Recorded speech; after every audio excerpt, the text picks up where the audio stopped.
हाँ जी बच्चों, ਅੱਜ ਦੇ ਇਸ ਵੀਡੀਓ ਦੇ ਵਿੱਚ ਆਪਾਂ ਪੰਜਾਬ ਸਕੂਲ ਐਜੂਕੇਸ਼ਨ ਬੋਰਡ ਦੇ ਵੱਲੋਂ ਕੁਝ ਵਰਡ ਵਾਲ ਭੇਜੇ ਗਏ ਸੀ, ਜਿਸ ਦੇ ਵਿੱਚ ਅਰਿਥਮੈਟਿਕ ਪ੍ਰੋਗਰੈਸ਼ਨ ਯਾਨੀ ਕਿ ਅੰਕ ਗਣਿਤਕ ਲੜੀਆਂ ਨਾਲ ਸੰਬੰਧਿਤ ਕੁਐਸਚਨ ਸਨ। ਇਹ question examination point of View ਤੋਂ ਬਹੁਤ ਹੀ ਇੰਪੋਰਟੈਂਟ ਹਨ ਤੇ ਆਪਾਂ ਇਸ ਵੀਡੀਓ ਵਿੱਚ ਉਹਨਾਂ ਨੂੰ ਹੱਲ ਕਰਾਂਗੇ। ਸਭ ਤੋਂ ਪਹਿਲਾਂ ਆਪਾਂ ਇੱਕ ਬਰੀਫ ਇੰਟਰੋਡਕਸ਼ਨ ਲੈਂਦੇ ਹਾਂ ਕਿ ਜੋ ਆਪਣੀਆਂ ਅੰਕ ਗਣਿਤਕ ਲੜੀਆਂ ਹਨ ਉਹ ਕੀ ਹੁੰਦੀਆਂ ਹਨ। ਤਾਂ ਅੰਕ ਗਣਿਤਕ ਲੜੀ ਉਹ ਲੜੀ ਹੈ ਜਿਸ ਦੇ ਵਿੱਚ ਸਾਂਝਾ ਅੰਤਰ ਬਰਾਬਰ ਹੁੰਦਾ ਹੈ। ਮੀਨਸ ਆਪਾਂ ਨੂੰ ਕੁਝ ਨੰਬਰਸ ਦਿੱਤੇ ਹੋਏ ਨੇ, ਮੰਨ ਲਓ 3 ਹੈ, ਫਿਰ 5 ਹੈ, ਦੈਨ 7, ਦੈਨ 9। ਤਾਂ ਇਸ ਦੇ ਵਿੱਚ ਆਪਾਂ ਦੇਖ ਰਹੇ ਹਾਂ ਕਿ ਸਭ ਦੇ ਵਿੱਚ ਸਾਂਝਾ ਅੰਤਰ ਕਿੰਨਾ ਆ ਰਿਹਾ ਹੈ, 2। 5 ਤੋਂ ਬਾਅਦ 7, 7 ਤੋਂ ਬਾਅਦ 2, 2 ਤੋਂ ਬਾਅਦ 9। ਇਹ ਕੀ ਹੈ, ਸਾਂਝਾ ਅੰਤਰ ਹੈ। ਤਾਂ ਹਰੇਕ ਸਟੈਪ ਦੇ ਉੱਪਰ ਅਗਰ ਸਾਂਝਾ ਅੰਤਰ ਬਰਾਬਰ ਆ ਰਿਹਾ ਹੈ ਤਾਂ ਇਹ ਇੱਕ AP यानी कि अंक गणितक लड़ी बनती है। तो इसी तरह ही जेकर मान लो 3 है, फिर 7 आ गया, फिर 15 आ गया, फिर 21 आ गया, तो इत्थे देखो साझा अंतर 3 ते 7 ਦੇ ਵਿੱਚ ਕਿੰਨਾ ਹੈ, 4। 7 ਤੇ 15 ਦੇ ਵਿੱਚ ਸਾਂਝਾ ਅੰਤਰ ਕਿੰਨਾ ਹੈ, 8। 15 ਤੇ 21 ਦੇ ਵਿੱਚ ਸਾਂਝਾ ਅੰਤਰ ਕਿੰਨਾ ਹੈ, 6। ਤਾਂ ਇਹ ਜੋ ਅੰਤਰ ਹੈ ਇਹ ਕੀ ਹੈ, ਬਰਾਬਰ ਨਹੀਂ ਹੈ। ਤਾਂ ਇਟ ਇਜ਼ ਨॉट ਐਨ AP। ਤਾਂ ਇਹ ਇੱਕ AP ਨਹੀਂ ਹੋਏਗੀ। ਤਾਂ AP ਸਿਰਫ ਉਹਨਾਂ ਟਰਮਸ ਨੂੰ ਕਿਹਾ ਜਾਂਦਾ ਹੈ ਜਿਸ ਦੇ ਵਿੱਚ ਸਾਂਝਾ ਅੰਤਰ ਕੀ ਆਏਗਾ, ਬਰਾਬਰ ਆਏਗਾ। ਤੇ ਹੁਣ ਆਪਾਂ ਕੁਝ ਹੋਰ ਬੇਸਿਕ ਟਰਮਸ ਇਸ ਤੋਂ AP ਤੋਂ ਲੈਂਦੇ ਹਾਂ। ਇਸ ਦੇ ਵਿੱਚ ਜੋ ਸਾਂਝਾ ਅੰਤਰ ਹੈ ਜਿਸ ਦੇ ਵਿੱਚ ਕਾਮਨ ਹੋਏਗਾ ਉਸ ਨੂੰ ਆਪਾਂ ਕੀ ਕਹਿੰਦੇ ਆ, AP ਕਹਿੰਦੇ ਆ। ਤਾਂ AP ਦੀ ਜੋ ਇਹ ਫਸਟ ਟਰਮ ਹੈ ਇਸ ਨੂੰ ਆਪਾਂ A ਨਾਲ ਡਿਨੋਟ ਕਰਦੇ ਹਾਂ, ਫਸਟ ਟਰਮ। ਇਸ ਨੂੰ ਕੀ ਕਹਿੰਦੇ ਆ, ਫਸਟ ਟਰਮ। ਠੀਕ ਹੈ। फिर जो साझा अंतर है इसमें आप डिनोट करते हैं D नाल, डिफरेंस और कॉमन डिफरेंस कितना है, 2। तो जो इस दे मान लो अपने को लास्ट से जाके टर्म बन गई 101 और समथिंग जो भी बनती है, तो वह अपनी लास्ट टर्म होंगी है। इसनों L और AN नाल डिनोट किया जाता है। तो इस दे विच कुल कितनियां टर्म्स ने थ्रू आउट इस AP दे विच मान लो 15 और 20 टर्म्स आंदियां ने। तो इसनों कहते हैं नंबर ऑफ टर्म्स, जिसनों N नाल डिनोट करते हैं, नंबर ऑफ टर्म्स। ठीक है। और इसनों कैलकुलेट करने लई जिस दे विच आपां ने AN कैलकुलेट करनी है, उस दे लई फॉर्मूला है AN is equals to A plus N-1 into D। तो ये एक बेसिक फॉर्मूला है, चाहे आपां नूं AN कैलकुलेट करनी है, चाहे A कैलकुलेट करना है, चाहे N नंबर ऑफ टर्म्स पता करनिया ने, चाहे D साझा अंतर पता करना है। आपां नूं इन्हां चारां दे विचों कोई एक चीज़ की है मिसिंग होएगी, वो आपां ने फाइंड करनी होगी। उस दे लई बेसिक फॉर्मूला सेम ही रहेगा। तो इसलिए पहला क्वेश्चन शुरू करते हैं। पहला क्वेश्चन जो इस वर्ड वॉल दे विच दिता गया है वो है, आपां नूं एक AP दिती गई है -5, -1, दैन 3 और दैन 7। इस दे विच पहला पद ते साझा अंतर बिल्कुल बेसिक क्वेश्चन है कि इसका पहला पद की है। पहला पद मैं हुणी तुहानूं समझाया है कि फर्स्ट टर्म नूं आपां पहला पद बोलते हैं, जो सब तो स्टार्टिंग दे विच लिखा जाता है। कितना है, A-5। D common difference. हुण अपने एक गल ध्यान रखनी है कि देखो पहला -5 सी, -5 तो 1 हो गया माइनस का, फिर 3 तो फिर कितना हो गया 7। मतलब आपां नैगेटिव टर्म्स तो किधर नूं जा रहे हैं, पॉजिटिव वाल। ये गल ध्यान रखनी है, जो आपां नैगेटिव तो पॉजिटिव वाल जाने हैं तो D हमेशा किस च आएगी, प्लस दे विच आएगी। और इसका उल्टा अगर मान लो अपने को फर्स्ट टर्म 7 सी, दैन 3 होगी, दैन -1 होगी, उस तो बाद -5 होगी, तो D किस च होएगी, नैगेटिव होएगी D।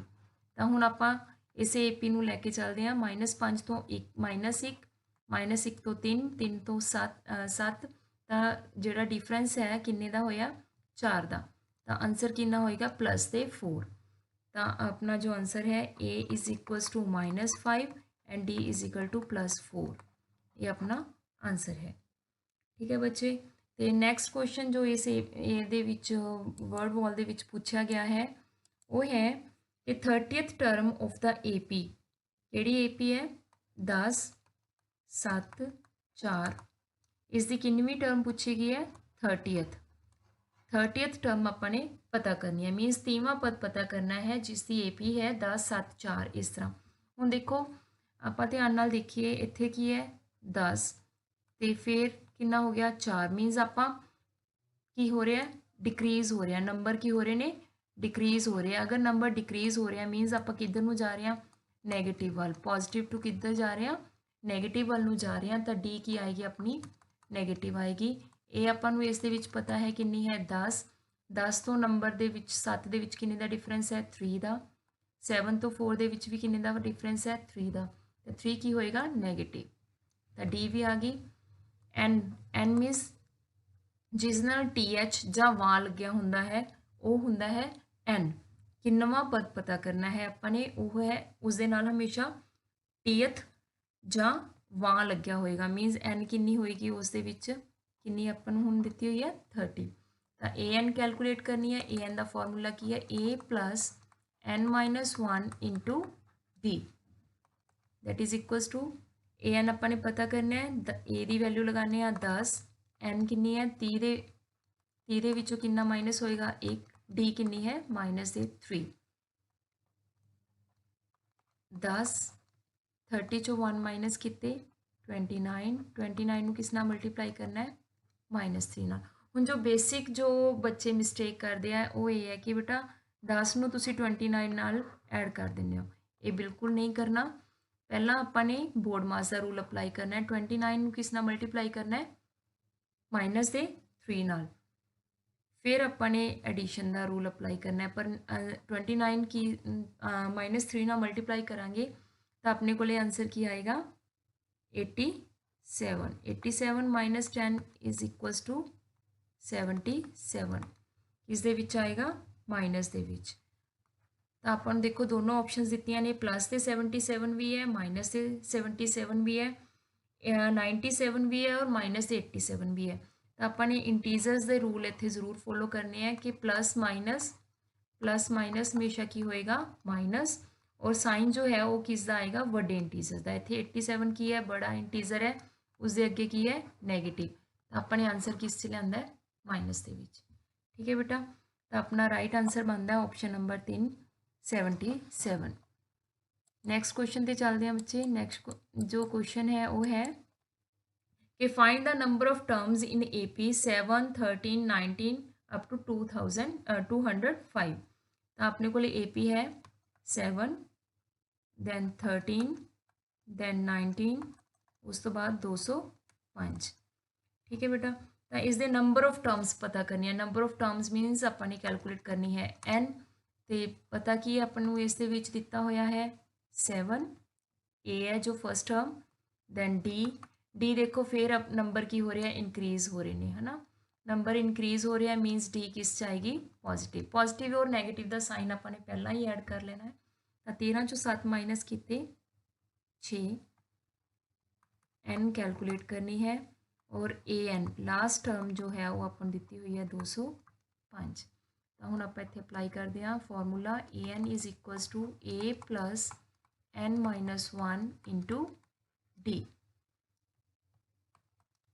AN कितनी है बेटा 205 A कितनी है 7 N पता करनी है एज इट रखांगे D का वैल्यू कितनी है 6 तो सब तो पहला अपन इस टर्म को खत्म करना है मीनस प्लस वाली टर्म दूसरी साइड जाके minus 205 minus 7 is equals to N minus 1 into 6 तो ये हो गया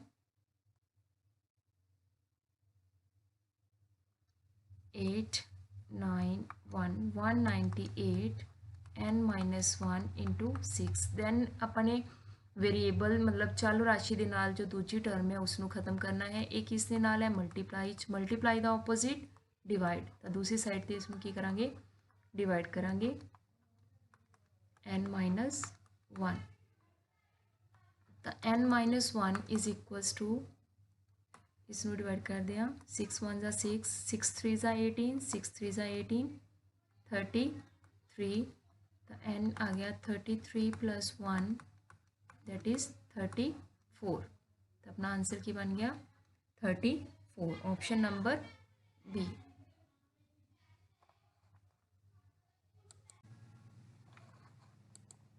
नेक्स्ट क्वेश्चन जो कि AP ਨਾਲ ਹੀ ਰਿਲੇਟਡ ਹੈ। ਉਸ ਦੇ ਵਿੱਚ ਆਪਾਂ ਨੂੰ ਦਿੱਤਾ ਹੈ ਕਿ ਆਪਣੇ ਕੋਲ ਇੱਕ AP ਹੈ 2 5 8 ਐਂਡ ਸੋ ਔਨ 59। ਇਸ ਦੇ ਵਿੱਚ ਆਪਾਂ ਨੇ ਪਤਾ ਕਰਨਾ ਹੈ ਨੰਬਰ ਆਫ ਟਰਮਸ। ਫਿਰ ਸੇਮ ਕੁਐਸਚਨ ਸੇਮ ਫਾਰਮੂਲਾ ਹੀ ਹੈ ਤਾਂ ਆਪਾਂ ਕੈਲਕੂਲੇਟ ਕਰਦੇ ਹਾਂ A ਕਿੰਨੀ ਹੈ ਬੇਟਾ 2। D ਨੰਬਰ ਟਰਮਸ ਦੇ ਕੀ ਹੋ ਰਹੇ ਨੇ ਇਨਕਰੀਜ਼ ਹੋ ਰਹੇ ਨੇ 2 to 5 ਹੋ ਗਿਆ 5 to 8 ਦੈਨ ਲਾਸਟ ਟਰਮ ਕੀ ਬਣ ਗਈ 59 ਮੀਨਸ ਕਿਸ ਦੇ ਵਿੱਚ ਆਏਗੀ ਪੋਜ਼ਿਟਿਵ ਟਰਮ ਹੈ ਤਾਂ ਸਾਂਝਾ ਅੰਤਰ ਕਿੰਨਾ ਬਣ ਗਿਆ 5 ਚੋਂ 2 ਘਟਾਏ 3 ਤਾਂ ਇੱਥੇ ਆਪਾਂ ਪਹਿਲਾਂ ਹੀ ਲਿਖ ਲੈਣਾ ਹੈ ਕਿ D ਕੀ ਹੈ ਪਲੱਸ ਦੇ ਵਿੱਚ ਹੈ। N ਆਪਾਂ ਨੇ ਪਤਾ ਕਰਨੀ ਹੈ N ਕੀ ਹੈ ਪਤਾ ਕਰਨੀ ਹੈ AN ਮੀਨਸ ਲਾਸਟ ਟਰਮ ਕਿੰਨੀ ਹੈ 59। ਫਾਰਮੂਲਾ ਉਹੀ ਰਹੇਗਾ basic formula AN is equal to A plus N minus 1 into D। A ਦਾ ਮੁੱਲ ਹੈ 2 N ਮਾਈਨਸ 1 D ਦਾ ਮੁੱਲ ਕਿੰਨਾ ਹੈ 3 ਤੇ AN ਆਪਾਂ ਨੂੰ ਦਿੱਤੀ ਹੋਈ ਹੈ 59। प्लस वाली टर्म इधर आके किस हो जाएगी माइनस 59 चो किन्ने माइनस हो गए बेटे 2 n माइनस 1 गुना 3 किन्ने रह गए 57। हुण मल्टीप्लाई वाली टर्म को आप दूसरी साइड पर की करना है डिवाइड n माइनस 1 तो ये किन्ना हो गया 19 n माइनस 1 तो n किन्ना आ गया 19 माइनस उधर जाके की हो जाएगा प्लस 19 प्लस 1 20 तो इस विच कुल कितनी टर्म्स होंगे 19। ठीक है बच्चे फॉर्मूला आप बिल्कुल चेंज नहीं करना फॉर्मूला वही रखना है थ्रू आउट इको ही फॉर्मूला है चाहे आप एन कैलकुलेट करनी है चाहे AN चाहे D चाहे AN। तो नेक्स्ट जो टर्म फॉर्मूला है सॉरी जो अपने को क्वेश्चन दिता है वो है कि अपने को AP है -11 -8 -5 एंड सो ऑन। इसका जो नैक्सट है टर्म है वो पॉजिटिव कदों होएगी मतलब नैगेटिव दे विच है कदों जाके केड़ी टर्म है जो इसकी नैक्सट पॉजिटिव होएगी उसके देखो अपने को आपां टर्म्स की हो रहा है घट रही ने नैगेटिव दे विच घट रही ने मीनस पॉजिटिव दे विच की हो रही ने वध रही ने टर्म्स तो जो D होएगा वो की होएगा प्लस के 3 इत्थे भी 3 नैक्सट आप 3 ऐड करांगे तो कितना आ जाएगा -2 विच 3 ऐड करांगे प्लस का 1 तो फर्स्ट पॉजिटिव टर्म केड़ी होएगी +1। बिल्कुल ईजी क्वेश्चन सी बट थोड़ा जा ट्रिकी सी कि अपने D है जो वो प्लस के विच रखनी है माइनस च नहीं रखनी। नेक्स्ट क्वेश्चन है the 20th term from the end of AP 3 8 13 की है AP 3 8 13 एंड सो ऑन 253 इस दी जो लास्ट टर्म है उस तो 20th टर्म अपने उस तो पहला मीनस 20वीं टर्म अपने पता करनी है मीनस अपने N कैलकुलेट करनी है कितने तक 253 तक फिर उस दे विचों N दे विचों किन्ने माइनस करने हैं 20th टर्म अपने पता करनी है। तो सब तो पहला आप N कैलकुलेट करते हैं उस लिए A कितना है 3 D देखो बेटा टर्म्स इनक्रीज हो रही ने फिर तो किन्ने किन्ने का डिफरेंस है 5 5 का इत्थे भी किन्ने का है 5 का तो D की आएगी +5 क्योंकि टर्म्स की है वध रही ने तो AN लास्ट टर्म किन्नी है अपनी 253 अपने की कैलकुलेट करना है पहला N तो formula same AN is equal to A plus N minus 1 into D। ठीक है बेटा AN की वैल्यू पुट कर दें 253 A किन्नी है 3 N माइनस 1 N की वैल्यू अपन पता नहीं है D की वैल्यू किन्नी है 5 तो फिर उसी तरह ही प्लस वाली टर्म दूसरी साइड जाके माइनस 253 -3 कितना होएगा N माइनस 1 कितना हो गया बेटे ये 250 तो हुण आपां ये मल्टीप्लाई वाली टर्म नूं दूजी साइड पर जाके की करांगे डिवाइड N माइनस 1 कितना आ गया 50 टर्म्स N माइनस 1 है तो N कितना हो जाएगा 50 + 1 यानी कि 51 टर्म्स है तो ये लास्ट वाली टर्म तो 20वीं टर्म लास्ट वाली टर्म तो वीमी मीन्स 51 माइनस 20 यानी कि 31 टर्म जो है अपन 31 टर्म जो है वो अपने पता करनी है। तो हुण अपने को n कितना हो गया 31। ए डी अपने को सेम रहेंगे। ए एन अपने हुण पता करनी है। तो ए की वैल्यू लगाने a n is equals to 3 plus 31 minus 1 into 5 3 plus 30 into 5 3 plus 150 is equals to 153। तो अपना आंसर की हो गया 153। ठीक है बेटे। तो हुण इसका जो लास्ट क्वेश्चन है वो आप हल करते हैं। लास्ट क्वेश्चन की है सेकेंड लास्ट क्वेश्चन है the next term of the AP √8 √18 √32 is the next term पता करनी है। Is the next term. देखो देखने च बहुत कॉम्प्लीकेटेड सा क्वेश्चन है बट है बिल्कुल ईजी। जस्ट फैक्टराइज सिर्फ अपने की करने हैं 8 के फैक्टर बनाने हैं। 2 से डिवाइड किया 4 फिर 2 से डिवाइड किया 2 तो 2 बाहर अंदर की रह गया √2। सिमिलरली 18 के फैक्टर बनाने हैं 2 9 3 3 3 बाहर रह जाएगा अंदर की रह गया √2। दैन 32 के फैक्टर्स 2 से डिवाइड किया 16 2 से डिवाइड किया 8 फिर 2 से डिवाइड किया 4 फिर 2 से डिवाइड किया 2 कॉमन की आ जाएगा 4 कॉमन अंदर 2 4√2। देखो 2√2 3√2 4√2 the next term will be 5√2। अपना आंसर की होएगा 5√2। लास्ट क्वेश्चन है the 11th and 13th term of an AP are 35 and 41 respectively. Its common difference is मतलब 11वां ਤੇ 13ਵਾਂ ਪਦ ਕਿਸੇ AP ਦਾ 35 ਅਤੇ 41 ਹੈ। ਇਸ ਦਾ ਸਾਂਝਾ ਅੰਤਰ ਕੀ ਹੋਏਗਾ। ਸਭ ਤੋਂ ਪਹਿਲਾਂ ਬੇਟੇ ਦੇਖੋ ਆਪਾਂ ਨੂੰ ਅਗਰ an ਪਤਾ ਕਰਨਾ ਹੈ ਤਾਂ ਫਾਰਮੂਲਾ ਲਗਾਉਣਾ ਹੈ an = a + n-1 * d।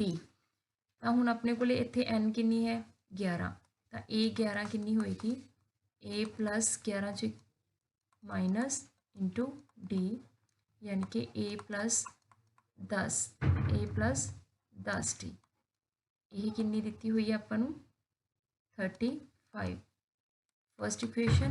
Then अपन पता करना है a13 will be a + 12d ये कितनी दी हुई है अपन 41 a + 12d। हम दोबारा लिखते हैं इक्वेशंस नू a + 12d किन्ने दे इक्वल है बेटे 41 दे a + 10d ये किते बराबर है 35 दे। हुण आपां सेम इन्हां नू सॉल्व करांगे उसी तरह जिस तरह आपां लीनियर इक्वेशंस इन 2 वेरीएबल नू हल करते हैं। मतलब 2 चल वाले रेखी समीकरणों नू हल करते हैं। मतलब इन्हां दोनों समीकरणों नू आपां की करांगे सबट्रैक्ट घटा देंगे तो साइन की हो जाएंगे चेंज। ए कैंसल हो जाएगा 12 चो 10 कटे 2 41 चो 35 माइनस करांगे 6 साइन किसका आएगा बड़ा इंटीजर था। बड़ा इंटीजर की है प्लस है इधर भी बड़ा इंटीजर की है प्लस था तो डी कितना होएगा 6 नू 2 ते डिवाइड किया 3। तो कॉमन डिफरेंस ही अपने पता करना सी ये अपना आंसर है। बट एक स्टैप अगे चलते हैं अगर अपने इस दे विच AP बनानी होए AP बनाने लिए अपन की दी लोड़ है ए दी साझा अंतर ते फर्स्ट टर्म फाइंड करने लिए आप किसी भी एक इक्वेशन दे विच इसकी वैल्यू पुट करते हैं डी दी। मान लो फर्स्ट दे विच पुट करते हैं तो a + 12 इंटू डी की वैल्यू कितनी है 3 किस दे इक्वल है 41 दे a + 36 किस दे इक्वल है 41 दे तो a जो है 41 - 36 कितना हो गया 5 a5 तो डी जो है वो कितना है 3 तो आप AP लिख सकते हैं। AP की बन गई 5 5 3 ऐड किते 8 8 3 11 then 14 and so on। ये अपनी AP होगी। ठीक है बेटे, ਨੈਕਸਟ ਵੀਡੀਓ ਦੇ ਵਿੱਚ ਆਪਾਂ ਦੂਰੀਆਂ ਤੇ ਜੋ ਨਿਰਦੇਸ਼ਾਂਕ ਹਨ,